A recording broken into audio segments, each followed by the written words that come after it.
میرے نبی پاک صلی اللہ علیہ وسلم نے فرمایا 11 مہینے جنت سجائی جاتی ہے اور پھر رمضان میں اللہ اپنے بندوں کے لیے جنت کے دروازے کھول دیتا ہے۔ جب ساری دنیا سو جاتی تھی تو فرعون اٹھ کے مصلی پہ بیٹھتا تھا، کہتا تھا یا اللہ معاف کر دے، رب تو ہی ہے۔ وہ حضرت عائشہ عرض کرنے لگی حضور چلے یہ تو سمجھ آ گئی، لیکن بارش مجھ پہ پڑی آپ پہ پڑی نہیں، تو کہا عائشہ تم نے اڑا کیا تھا؟ کہا حضور آپ کی تامت، فرمایا بارش کوئی نہیں تھی، جب تو نے میری تامت لی تو خدا کی رحمتیں تم پر برسنے لگی۔ حضرت جنید بغدادی تو فرمایا کرتے تھے کہ حسن بصری پڑھانے والا ہو، رابعہ بصری پڑھنے والی ہو، تو پھر بھی ان کو بغیر پردے کے پردے پڑھانے کی اجازت اس وقت نہ وہاں کوئی فرشتہ آ سکتا ہے نہ کوئی نبی اور مرسل آ سکتا ہے۔ جب فرشتہ اور نبی نہیں آ سکتے تو عائشہ اور ابو بکر کیسے آ سکتے ہیں؟ تو کہا یا رسول اللہ پھر وہاں ہوتا کون ہے؟ تو حضور فرمانے لگے ایک میں ہوتا ہوں، دوسرا میرا رب ہوتا ہے۔ میرے بھائیوں مثال دی ہے آپ کو سمجھانے کے لیے کہ رمضان المبارک وہ عزت اور عظمت والا مہینہ ہے جس کا تعارف کسی عام آدمی نے نہیں، رب کریم کے قرآن نے بیان فرمایا ہے اور میرے مصطفیٰ کریم کی زبان اطہر نے بیان فرمایا۔ لیکن آنے سے پہلے بخاری مسلم میں حدیث ہے، حضرت سلمان فارسی رضی اللہ تعالیٰ عنہ کہتے ہیں رمضان شروع ہونے سے پہلے نبی پاک نے ہمیں مسجد میں بلایا اور خطبہ ارشاد فرمایا باقاعدہ، اور ارشاد فرمایا لوگوں تم پر ایک مہینہ آنے والا ہے جس میں اللہ اپنے بندوں پر خاص قسم کی رحمتوں کا نزول فرماتا۔ خود رسول پاک ہمیں کس قدر زیادہ اس مہینے کا اکرام کرنا ہے اور کس قدر زیادہ اس کو اہمیت دینی ہے اور کس قدر زیادہ ہمارے لیے وہ باعث عظمت ہے کہ جس مہینے کے فضائل خود رسول پاک علیہ السلام نے بیان فرمایا۔ اور نبی پاک صلی اللہ علیہ وسلم نے فرمایا کہ اس مہینے میں تم نفل پڑھو گے تو اللہ فرض کے برابر ثواب عطا فرمائے، اور فرض کا ثواب اللہ 70 گنا عطا فرمائے۔ کتنا بولیے؟ اچھا ہوتا پتہ کیا ہے؟ ہم یہ کرتے ہیں کہ جو پتہ محسوس ہوتا ہے نا کہ اس جگہ مجھے رمق زیادہ نظر آ رہی ہے، تجارت میری زیادہ بڑھے گی، تو لوگ ادھر توجہ کر لیتے ہیں۔ او خدا کے بندو، صحابہ کا مزاج یہ تھا کہ جہاں انہیں پتہ چلتا تھا نا اس نیکی کا ثواب زیادہ ہے تو وہ بھاگ کر اس نیکی کی طرف توجہ کرتے تھے۔ آپ صحابہ کی سیرت کی کتابیں دیکھیے، حضرت انس بن مالک رضی اللہ تعالیٰ عنہ فرماتے ہیں جب نبی پاک علیہ السلام نے رمضان کی شان بیان کی تو صحابہ کا یہ مزاج بن گیا کہ وہ اپنے سارے کام رمضان سے پہلے سمیٹ لیتے تھے، رمضان شریف سے پہلے سارے کام سمیٹ لیتے، لینے دینے کے معاملات صاف کر لیتے، خریداری ہو جاتی، گھر کے اندر کوئی کام کرانا ہوتا تو وہ رمضان سے قبل کرا لیتے۔ یکم رمضان کو وہ مسجدوں میں ڈیرے لگا لیا کرتے، وہ کہتے تھے نیکیاں جمع کرنے کے ایام ہیں، نیکیاں۔ دیکھیں نا سب سے مصروف ترین زندگی ہمارے نبی پاک صلی اللہ علیہ وسلم کی زندگی ہے۔ 23 سالوں میں نبی پاک علیہ السلام نے 2300 سالوں سے بھی زیادہ کام کیا۔ بڑا مصروف وقت تھا حضور کا، بڑا مصروف۔ ہمارے یہاں نا میں ایک جگہ پہ حاضر تھا تو ایک بزرگ تقریر فرما رہے تھے، وہ کہہ رہے تھے اب خانقاہوں میں جو اللہ اللہ ہو رہی ہے وہ چھوڑ کے باہر نکلو، اب میدان میں نکلنے کا دور ہے۔ تقریر ختم ہوئی تو میں نے کہا حضرت ناراض نہ ہوئیے گا، ویسے کون سی خانقاہ میں اللہ اللہ ہو رہی ہے جہاں سے آپ باہر نکالنے، تو دور ہی گزر گیا اللہ اللہ کرنے کا، اب تو لنگر شنگر چل رہا ہے خانقاہوں میں، یا باتیں شاتیں ہو رہی ہیں، کیلو کال کی دنیا ہے، مستی اور حال کی تو کب سے چلی گئی، کم باذن اللہ جو کہتے تھے وہ رخصت ہو گئے، خانقاہوں میں مجاور رہ گئے یا گور کن۔ اب تو کہاں کس کو آپ کہہ رہے ہیں کہ اللہ اللہ چھوڑ کے باہر آؤ؟ کون اللہ اللہ کر رہا ہے؟ اللہ ماشاء اللہ ہے، حال ہی کوئی نہیں۔ اسلام فقط اللہ اللہ کا مذہب نہیں۔ نبی پاک صلی اللہ علیہ وسلم نے کہا لا رہبانیت فی الاسلام، میرے اسلام میں رہبانیت کا کوئی حصہ نہیں۔ ایک آدمی جا کے صرف مسجد میں بیٹھ جائے، حقوق سارے چھوڑ دے، بال بچوں کو بھول جائے، اسلام اس کی حوصلہ افزائی نہیں کرتا، حوصلہ شکنی کرتا ہے۔ وہ والی صوفی کا درس حضور نے نہیں دیا کہ مسجد میں بیٹھو اور بس مسجد میں بیٹھو، خانقاہ میں بیٹھو، بلکہ نبی پاک صلی اللہ علیہ وسلم ہمیں بدر میں بھی نظر آتے ہیں، حضور خود جنگ کا لباس پہن کر ہمیں احد میں دکھائی دیتے ہیں، نبی پاک صلی اللہ تعالی وسلم ہمیں خندق کے موقع پر ہاتھ میں کدال پکڑ کر نبی پاک علیہ السلام ہمیں کھدائی کرتے ہوئے نظر آتے ہیں، مسجد نبی تعمیر ہو رہی ہے تو حضور ہمیں خود اینٹیں اٹھاتے ہوئے دکھائی دیتے ہیں۔ سارے کام حضور نے کیے ہیں۔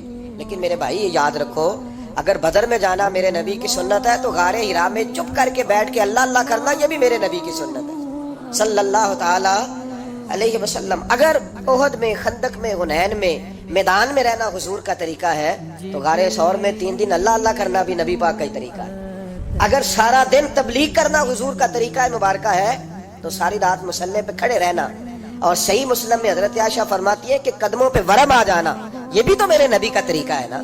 تو میرے بھائی اس کو کون اپنائے گا؟ مصروف ترین زندگی نبی پاک کی، اس کے باوجود اللہ کے رسول ہر سال 10 دن کا اعتکاف کرتے تھے، ہر سال۔